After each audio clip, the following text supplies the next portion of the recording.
बिस्मिल्लाहिर्रहमानिर्रहीम। अस्सलामु अलैकुम वरहमतुल्लाहि वबरकातुहू। आज का लेक्चर हम शुरू करते हैं। आज क्योंकि कल तक हमारा कोर्स कंप्लीट हो गया था, उम्मीद है आप लोग खैरियत से होंगे। कल का कोर्स हमारा कंप्लीट हो गया था। आज हमारे रिवीजन क्लास है जिससे हमारे 3 मेन टॉपिक हैं। एक कार्बोनाइल ग्रुप केमिस्ट्री है, दूसरा इंट्रोडक्शन टू स्पेक्ट्रोस्कोपी है और तीसरा इंट्रोडक्शन टू बायोमॉलिक्यूल्स। ये 3 टॉपिक जो हैं रिवीजन क्लास हमारी 3 टॉपिक जो हैं हम कवर करेंगे। अब इसमें क्योंकि सब चीज़ें आप पढ़ चुके हैं, समझ चुके हैं, तो एक समरी है। आप समझ रहे हैं कि समराइज कर रहा हूँ क्या क्या चीज़ें हमने पढ़ाई हैं, किस तरह से आएंगी, किस तरह से आपको प्रिपरेशन करनी है, क्या क्या चीज़ें आपको देखनी है, तो एक तैयारी आप कर सकते हैं। इसके अंदर क्योंकि आपने पूरा कोर्स कवर कर लिया है तो कुछ पूछना चाहें, कुछ क्वेश्चन आपने रखे हुए होंगे, कुछ क्वेश्चन रेज होंगे तो वो आप पूछ सकते हैं, एक डिस्कशन हम कर सकते हैं। तो हमारी 16 क्लास लास्ट क्लास है, रिवीजन क्लास है। इसमें जो हमारा पहला मेन टॉपिक था वो था carbonyl group chemistry. Carbonyl group chemistry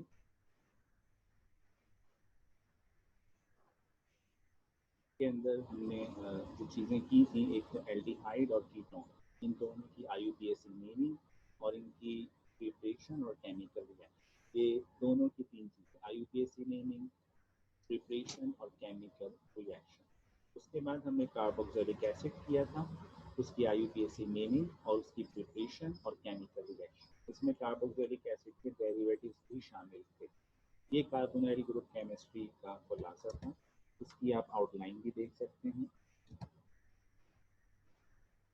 ये इसकी आउटलाइन है। इसमें एल्डिहाइड और कीटोन की IUPAC नेमिंग है, प्रिपरेशन और केमिकल रिएक्शंस हैं।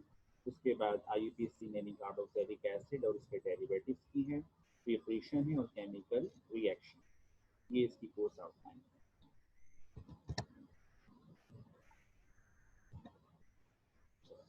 थोड़ा सा समरी क्योंकि हमारे पास IUPAC नेमिंग एल्डिहाइड की हमने की थी, तो एल्डिहाइड क्योंकि फर्स्ट पोजीशन पर होता है हमेशा एल्डिहाइडिक ग्रुप, तो यहाँ से नंबरिंग स्टार्ट करते हैं। फॉर एग्जांपल ये कंपाउंड है 1 2 3, लॉन्गेस्ट चेन देखते हैं 4 5, तो आप देखें 2 पे मिथाइल और 3 पे मिथाइल, तो 2 3 डाई मिथाइल 1 पेंटेनल।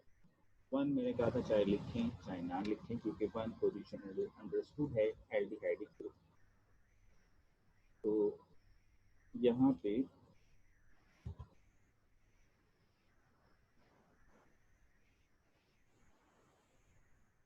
एल्डिहाइड की IUPAC नेमिंग आप कर सकते हैं। अगर 2 फंक्शनल ग्रुप मौजूद हैं तो भी आप कर सकते हैं।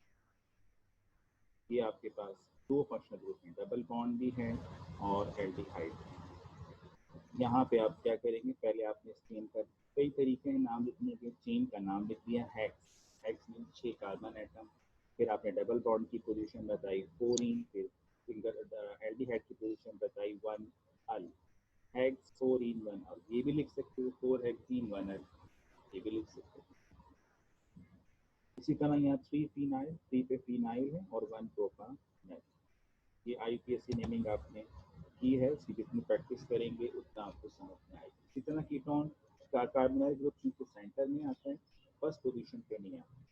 जैसे ये है 1 2, 2 पे ब्रांच लगी हुई है, 3 पे कार्बोनाइल है, 4 5, तो 2 मिथाइल 3 पेंटानोन, अल्कानोन नाम है IUPAC में। इस तरह से आप कर सकते हैं। और आगे चलते हैं। प्रिपरेशन की हमने बात की थी एल्डिहाइड और कीटोन, IUPAC नेमिंग तो आपको करनी है aldehyde ketone. Preparation of aldehyde and ketone के अंदर हमारे पास जो हमने एल्डिहाइड बनाया था उसके 3 मेथड है। प्राइमरी अल्कोहल की ऑक्सीडेशन बाय टेस्ट मार्टिन पर आयोडीन एजेंट। टेस्ट मार्टिन पर आयोडीन एजेंट का स्ट्रक्चर पता होना चाहिए। प्राइमरी अल्कोहल को ऑक्सीडाइज करेंगे तो एल्डिहाइड बन जाएगा, एल्डिहाइड को ऑक्सीडाइज करेंगे कार्बोक्सिलिक एसिड बन जाएगा, एल्डिहाइड को रिड्यूस करेंगे अल्कोहल बन जाएगा। दूसरा मेथड क्या था, partial reduction of an ester by using DIBAL H. DIBAL H क्या है, स्ट्रक्चर पता होना चाहिए। रिड्यूसिंग एजेंट है, एस्टर डेरिवेटिव है कार्बोक्सिलिक एसिड का, कार्बोक्सिलिक एसिड को या इसके डेरिवेटिव को रिड्यूस करेंगे तो एल्डिहाइड। तीसरा हमारे पास है ozonolysis of alkene. Ozonolysis of alkene में क्या है, एल्कीन को ओजोन के साथ O3 के साथ रिएक्शन करवाते हैं, जिंक ऑक्साइड भी होता है, तो हमारे पास डबल बॉन्ड ब्रेक हो जाता है और जो दो कार्बन के दरमियान डबल बॉन्ड होता है, एक का दोनों कार्बन के साथ डबल बॉन्ड ऑक्सीजन आ जाता है, यानी दो कार्बोनाइल कंपाउंड हासिल होता है। दो कार्बोनाइल कंपाउंड एल्डिहाइड भी हो सकते हैं, कीटोन भी हो सकते हैं, तो ये ओजोनोलिसिस कहलाता है। दूसरा, कीटोन की प्रिपरेशन हम कैसे करते हैं? Oxidation of secondary alcohol, primary alcohol की ऑक्सीडेशन से एल्डिहाइड बना, सेकेंडरी अल्कोहल की ऑक्सीडेशन से कीटोन बन जाता है, chromium oxide oxidising agent.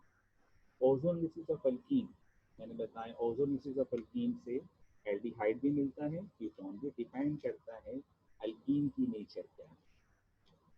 फिल्टरक्राफ्ट acylation of aromatic ring, benzene की आपने रिएक्शन किए हैं, इलेक्ट्रोफिलिक सब्स्टिट्यूशन रिएक्शन, उसमें एक फिल्टरक्राफ्ट एसाइलेशन भी है जिसमें एसाइल क्लोराइड इस्तेमाल होता है, फेरिक क्लोराइड इस्तेमाल होता है और बेंजीन के साथ एसाइल ग्रुप लग जाता है, तो ये कीटोनिक ग्रुप हासिल हो जाता है। Reaction between acid chloride and lithium dialkyl cuprate reaction, acid chloride क्या है, RCOCl, क्लोरीन को हटाना है और उसकी जगह पे अल्काइल लगाना है तो कीटोन बन जाएगा। अल्काइल कैसे लगेगा? इसके लिए जब भी एसिड क्लोराइड के साथ हम कोई डाई अल्काइल लिथियम क्यूप्रेट का रिएक्शन करवाते हैं तो ये बड़ा स्ट्रॉन्ग अल्काइलेटिंग एजेंट है, अल्काइल ग्रुप इंट्रोड्यूस करवा देता है और हमें कीटोन मिल जाता है।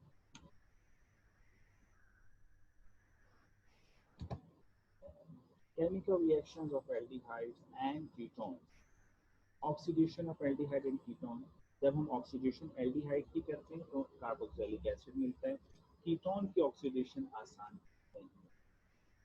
Nucleophilic addition reaction of aldehyde ketone, ये हमने बहुत सारे किए थे, उसमें से 8 हमने यकीनन किए थे।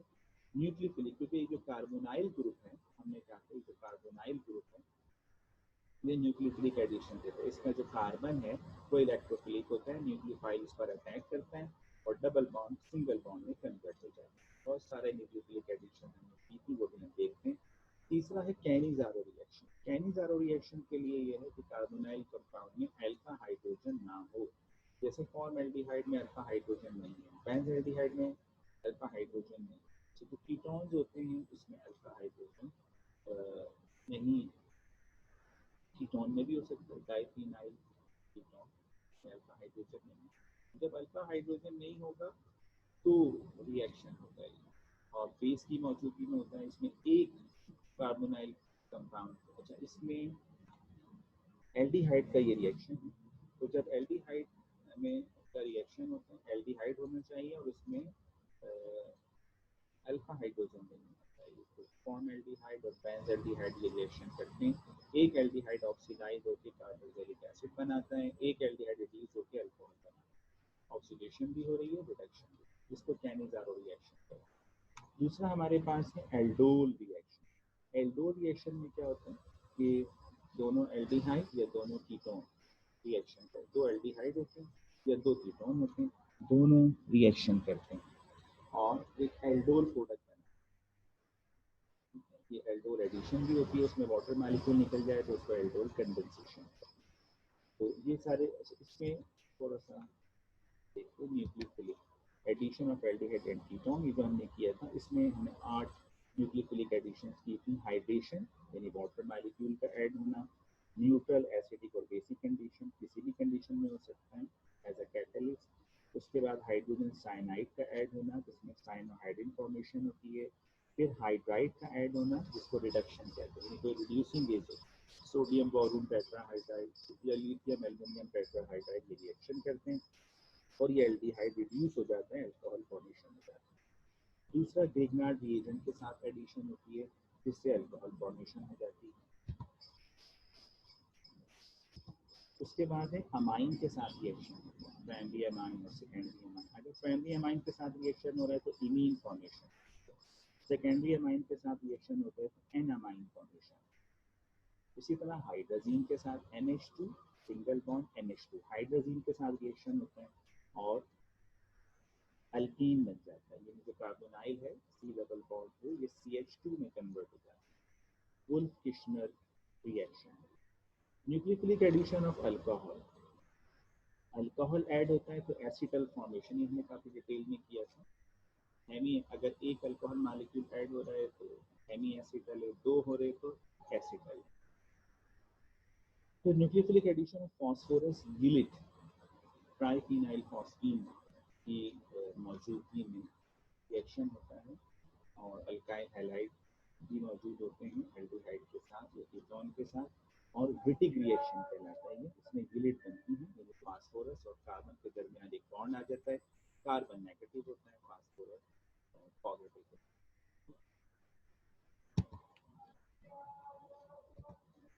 गिलिट्स क्या होती हैं? दो एटम हो, उनके ऊपर चार्जेस हैं, पॉजिटिव उसके ऊपर नेगेटिव, दरमियान में सिंगल बॉन्ड, ये गिलिट कहलाता है। और एक एटम हेटेरो एटम जैसे सल्फर है वो नेगेटिव होगा और फास्फोरस है वो नेगेटिव होगा और कार्बन जो है वो पॉजिटिव। केमिकली अच्छा एल्डोल मैंने बता दिया, एक एल्डोल एडिशन है, एक एल्डोल कंडेंसेशन। ये कुछ रिएक्शंस थे जो एल्डिहाइड और कीटोन से मुतालिक सारी हमने बात की थी। उसके बाद इसी कार्बोनाइल ग्रुप केमिस्ट्री में हमारे पास कार्बोक्सिलिक एसिड का भी टॉपिक था। तो IUPAC naming of carboxylic acid, carboxylic acid का आईयूपीएसी नेम अल्कानोइक एसिड है। जैसे ये, हाँ अब आपको ये पहले कार्बन पर ही होता है, ये नाम है। 3 पे इथाइल है, 5 पे 2 मिथाइल है, तो इथाइल और मिथाइल दोनों डी से आते हैं, अल्फाबेटिकल ऑर्डर का ख्याल रखना है।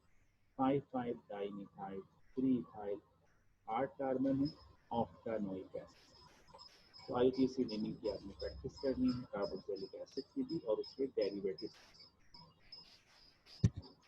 ये डेरिवेटिव है कार्बोक्सिलिक एसिड की। एसिड हैलाइड है, एस्टर है, एमाइड है, एसिड एनाइड्राइड है, एसाइल फॉस्फेट है, थायो एस्टर। तो कार्बोक्सिलिक एसिड इसके बड़े इंपॉर्टेंट है, इससे बहुत सारे डेरिवेटिव बनते हैं। ये डेरिवेटिव बहुत ज़्यादा इनकी यूटिलाइजेशन है रिएक्शंस के अंदर, प्रॉपर्टीज के अंदर, कैरेक्टरिस्टिक्स के अंदर, बहुत सारी एप्लीकेशन। कार्बोक्सिलिक एसिड की प्रिपरेशंस कैसे होती हैं? ऑक्सीडेशन ऑफ अल्काइल बेंजीन, हमने पढ़ा था अल्काइल बेंजीन टॉलोइन में ऑक्सीडाइज करेंगे कार्बोक्सिलिक एसिड बन जाएगा। इथाइल बेंजीन ऑक्सीडाइज करेंगे कार्बोक्सिलिक एसिड बन जाएगा। फिर ऑक्सीडेशन ऑफ प्राइमरी अल्कोहल और एल्डिहाइड, अल्कोहल की ऑक्सीडेशन करें या एल्डिहाइड की तो ये कार्बोक्सिलिक एसिड। उसके बाद नाइट्राइल्स यानी C triple bond N group, ये नाइट्राइल है। अगर आप C triple bond N, C triple bond N जो आपके पास है, इसके साथ आप रिएक्शन करेंगे तो आप हाइड्रोलिसिस करेंगे तो कार्बोक्सिलिक एसिड बन जाएगा।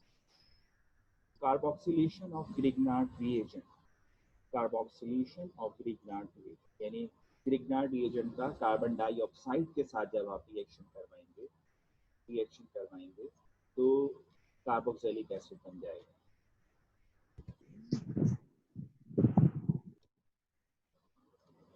केमिकल, ये तो प्रिपरेशंस थी। तो केमिकल रिएक्शंस की जब हम बात करते हैं, तो जो केमिकल रिएक्शंस की जब हम बात करते हैं तो chemical reactions of carboxylic acid, अच्छा ये जो केमिकल रिएक्शंस हैं कार्बोक्सिलिक एसिड के, ये असल में प्रिपरेशन है उसके डेरिवेटिव। कार्बोक्सिलिक एसिड की केमिकल रिएक्शन है और ये प्रिपरेशन है carboxylic acid derivative.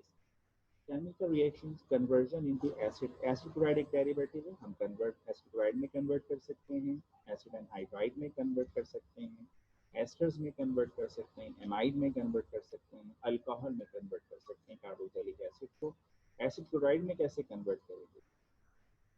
Acid chloride में हम कोई, मैंने कहा था कि यहाँ OH को निकालना आसान नहीं होता, हेलोजन को लाना आसान नहीं होता, उसके लिए हम स्ट्रॉन्ग हेलोजनेटिंग एजेंट SOCl2 या फास्फोरस ट्राइक्लोराइड को इस्तेमाल करते हैं, एसिड क्लोराइड बन जाता है।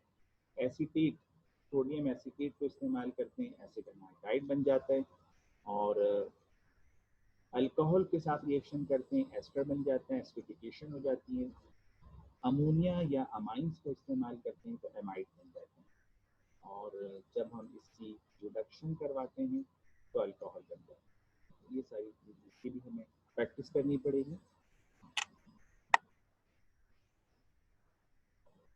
उसके बाद chemical reactions of derivatives of carboxylic acid, ये तो केमिकल रिएक्शंस अभी हमने पढ़े कार्बोक्सिलिक एसिड के, जिससे डेरिवेटिव्स की प्रिपरेशन अगर हम डेरिवेटिव्स की रिएक्शन पढ़ें तो सबसे रिएक्टिव डेरिवेटिव जो है वो एसिड क्लोराइड।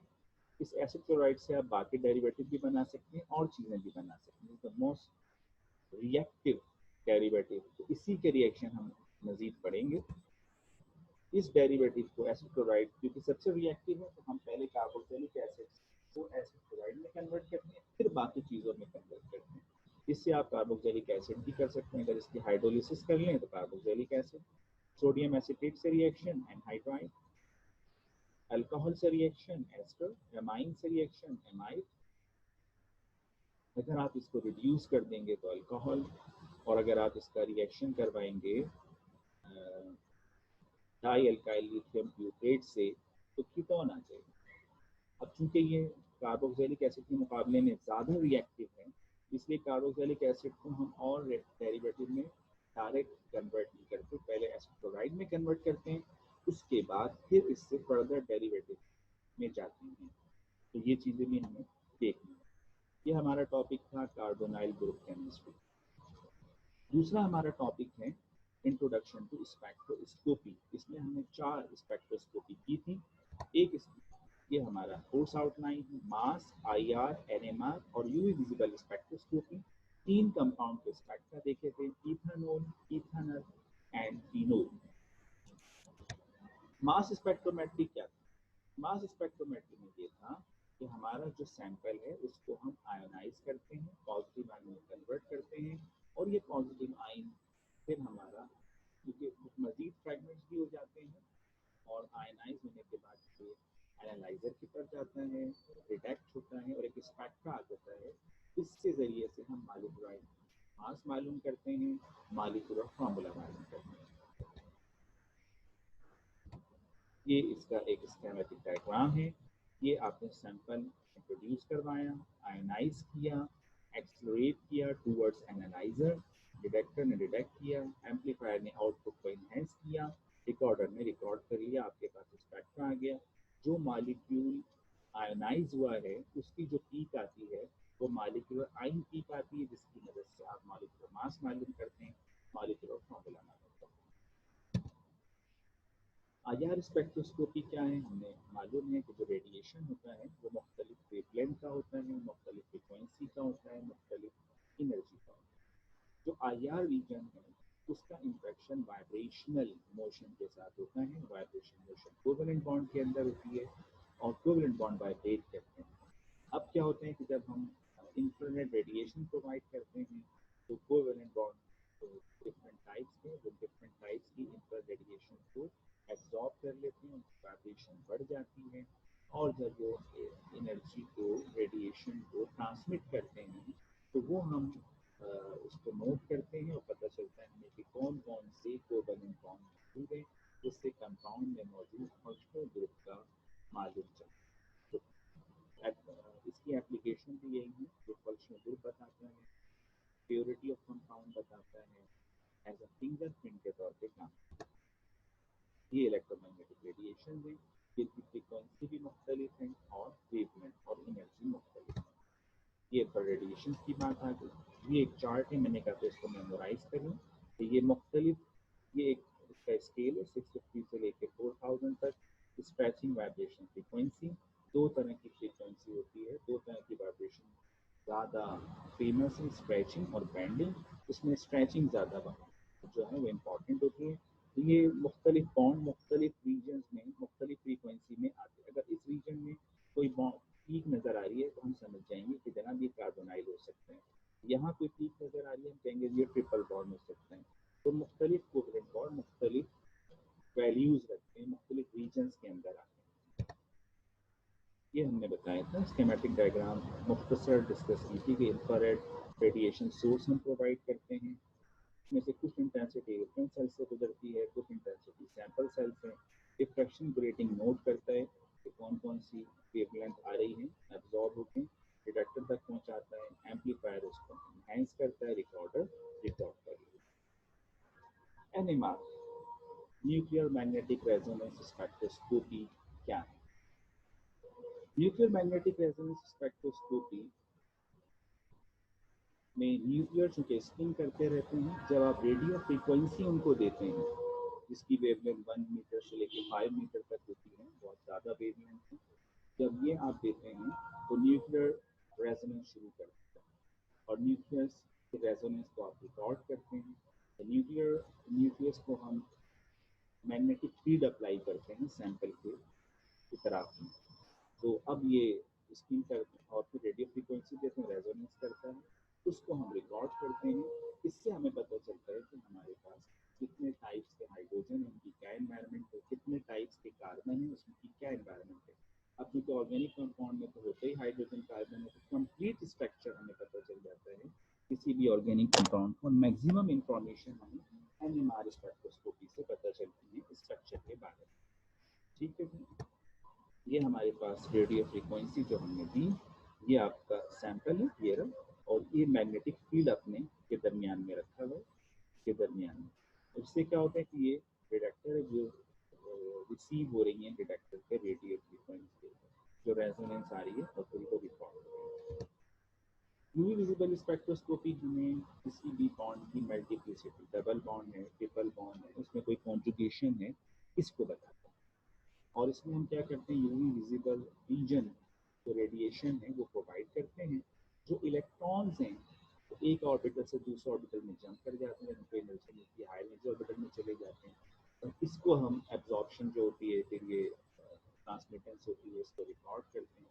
इससे हमें पता चलता है कितना हमारे पास किस तरह के बॉन्ड्स मौजूद हैं। ये लाइट सोर्स है और ये प्रिज्म से विजिबल रीजन भी जा रहे हैं और फिर मोनोक्रोमेटर लगा होता है यहाँ पे, और ये आपके सैंपल में से पास होता है, डिटेक्टर इसको डिटेक्ट करता है। दूसरा हमारे पास तीसरा जो अच्छा, स्पेक्ट्रोस्कोपी पे भी अमूमन नोट आ जाता है। जब आप एनएमआर पे नोट लिखते हैं, मास स्पेक्ट्रोमेट्री पे नोट लिखते हैं, या फिर आपका यूवी विजिबल स्पेक्ट्रोस्कोपी पे शॉर्ट नोट लिखते हैं, तो शॉर्ट नोट आ जाते हैं। तो अब इसमें थोड़ा सा हेडिंग डाल के उसको डिफाइन कर लें, उसकी स्कीमेटिक डायग्राम बना लें और उसमें उसकी एप्लीकेशन लिखते हैं। उसकी 2-3 बातें, जिस स्ट्रेचिंग वाइब्रेशन फ्रीक्वेंसी क्या होती है ये लिखते हैं, न्यूक्लियर स्पिन क्या होती है ये लिखते हैं, और वहाँ मास के अंदर आप उसमें लिखते हैं कि मास स्पेक्ट्रोमीटर क्या होता है वो लिखते हैं। तो छोटा सा एक नोट आप बना लें। उसके बाद और एप्लीकेशन पता होनी चाहिए, यूज में भी आ सकते। तीसरा टॉपिक हमारा जो मेन टॉपिक था वो था इंट्रोडक्शन टू बायोमॉलिक्यूल्स। ये जो बायोमॉलिक्यूल्स हैं ये भी 4 हमने किए थे इसके अंदर, प्रोटीन, लिपिड्स, कार्बोहाइड्रेट्स और न्यूक्लिक एसिड। इस पे भी अमूमन नोट आता है। अब इसमें हमें डिफाइन करना आना चाहिए, कुछ एग्जाम्पल हम लिखते हैं, कुछ एप्लीकेशन लिखते हैं, ठीक है, तो स्ट्रक्चर्स बना दें, बस ये इसके नोट हैं, एमसीक्यूज में भी आ सकते हैं। कार्बोहाइड्रेट्स क्या होते हैं, कार्बन जो इसकी पहले इसको कहा जाता था कि ये हाइड्रेट्स ऑफ कार्बन, और जैसे कि फार्मूले से भी अंदाजा होता था। अब इसकी जो लेटेस्ट डेफिनेशन है वो है पोली हाइड्रोक्सी एल्डिहाइड या पोली हाइड्रोक्सी कीटोन, क्योंकि इसमें हाइड्रोक्सिल ग्रुप होते हैं और एल्डिहाइड और कीटोनिक ग्रुप होते हैं। लिपिड्स क्या होते हैं, लिपिड्स हमारे पास जो फैट्स हैं, ऑयल्स हैं, वैक्सीज हैं, स्टेरॉइड्स हैं, कोलेस्ट्रॉल हैं, टर्पीनॉइड्स हैं, ये लिपिड्स। इसमें एस्टर लिंकेज होता है या नहीं, ये वाटर इनसॉल्युबल है, नॉन पोलर सॉल्वेंट के अंदर सॉल्युबल है।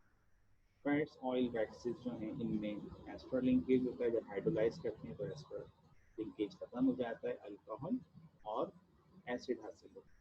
जबकि जो टर्पीनॉइड्स और स्टेरॉइड्स हैं इनमें एस्टर लिंकेज नहीं है।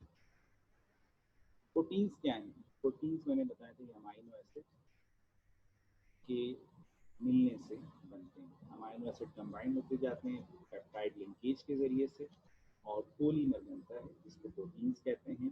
लेकिन ये इतना आसान नहीं है, ये डीएनए और आरएनए के ज़रिए बनता है प्रोटीन जो होते हैं। न्यूक्लिक एसिड्स क्या हैं, जिसमें डीएनए और आरएनए हैं। डीएनए न्यूक्लियोटाइड्स, न्यूक्लियोटाइड्स क्या हैं, जिसमें शुगर लगी होती है, बेस लगा होता है और फॉस्फेट लगा होता है। ये जब कंबाइन होते चले जाते हैं पॉलीमर बनाते हैं, न्यूक्लिक एसिड कहलाते हैं। डीएनए आरएनए में शुगर का फर्क है और बेसिस का फर्क है। डीएनए आरएनए में कन्वर्ट होता है और फिर आरएनए जो है अमाइनो एसिड को कंबाइन करता चला जाता है और प्रोटीन्स बनाता चला जाता है। तो ये कुछ मैंने आप इस पे भी नोट्स आते हैं, इस पे भी हम नोट्स लिख सकते हैं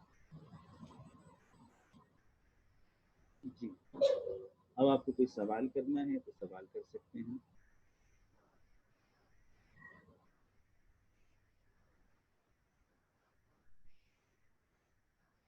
जी, कोई सवाल करना चाहते हैं तो सवाल करिए, तो क्या पूछना है तो आप लोग पूछ सकते हैं जी।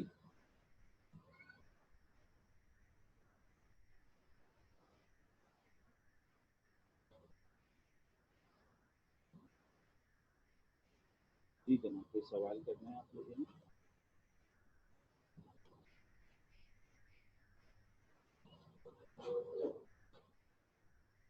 जी, कुछ पूछना है आपको?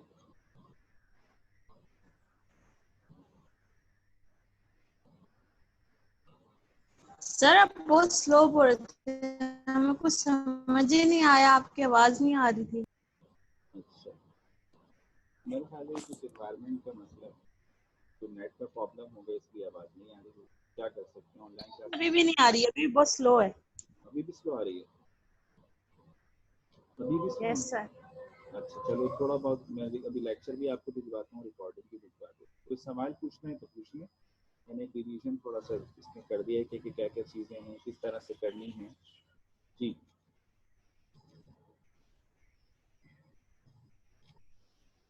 तो पूछना चाहते हैं तो पूछ लीजिए।